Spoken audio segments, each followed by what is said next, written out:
Hey, FitLovers. Hey, FitLovers. Welcome back. I am Ramsey. And I'm Mina. And today we want to know how one builds trust when trust has previously been broken. This is Garage Talk.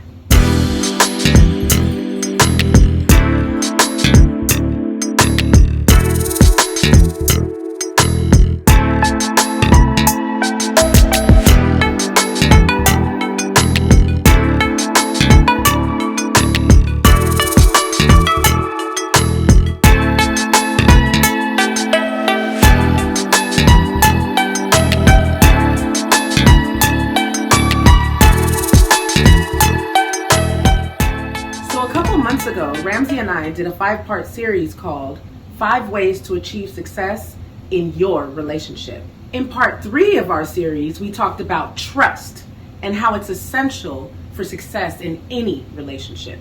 Yep. But how does one build trust when trust has been broken? You thought we were talking about us, right? We ain't talking about us. Nope. We're good. Well, in a perfect world, two people would meet, they date and get to know one another, and then possibly transition into something more serious and maybe live happily ever after. If you're like most people, however, you've probably been involved in at least one, possibly more than one relationship before you found that one. Well, for me, in my previous marriage, there was a whole bunch of dishonesty, and it was not coming from me. Unfortunately, I didn't find out about it until 8 years down the road, when it was time to separate from one another. So going through the pain that I went through, it completely broke me and made me feel insecure with myself. There wasn't a trusting bone in my body, not even for myself, because after all, I'm the one that chose that person in the first place. So how did I go from that to trusting wholeheartedly again? The first thing I did was stop blaming myself for my ex-husband's actions, yet I took accountability for my own. The second thing I had to do was get my faith up. The first one I had to trust was God and his process, even if it didn't feel comfortable at that moment. Yeah. And the last thing I had to do was find security within myself. I had to spend alone time and do some self-evaluating. Then it prepared me to find love like this, to find someone that actually knows my worth and is worth my trust. That's right. Much of what Mina did to build confidence and trust within herself, I did as well. Building trust and confidence in yourself first involves keeping the promises you make to yourself. If you can't build and develop trust within yourself first, you're going to have a very difficult time doing it within a relationship. So now that we've established that building trust after it's been broken starts with you and keeping the promises you make to yourself, let's talk a little bit about what your significant other can do to help you build trust for them too.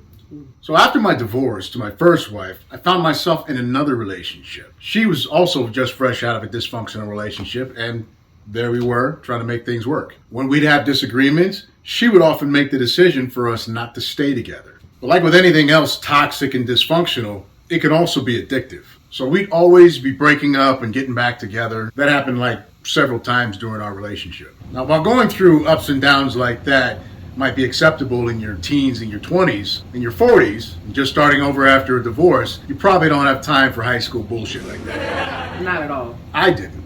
And the lack of consistency within our relationship, plus the fact that I didn't feel I could count on her to be there when times got tough, just contributed to my overall lack of trust.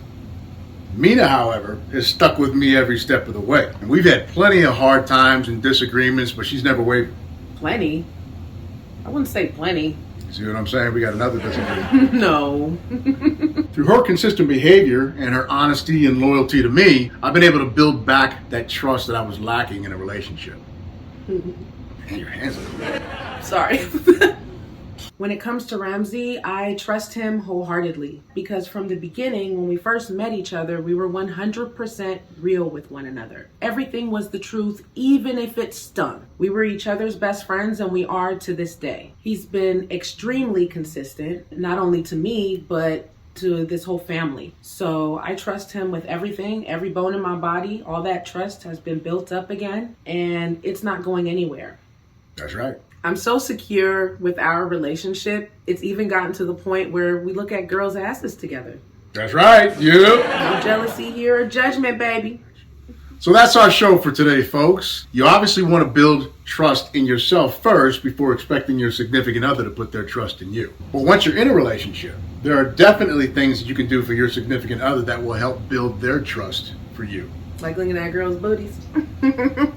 If you and your significant other are looking for a deeper and more meaningful connection, click the link in the description box below to order your Intimacy Deck by Best Self. That's right, the Intimacy Deck by Best Self is the perfect way to break the ice if you're in a new relationship, and a great way for people in established relationships to get to know each other better. So click the link below and get yours today. And if you like this video, please like, subscribe to our channel, and don't forget to turn your notifications on so you'll be notified first when we release new episodes. Thanks again, Fit Lovers. Thank you. See you next time. Peace.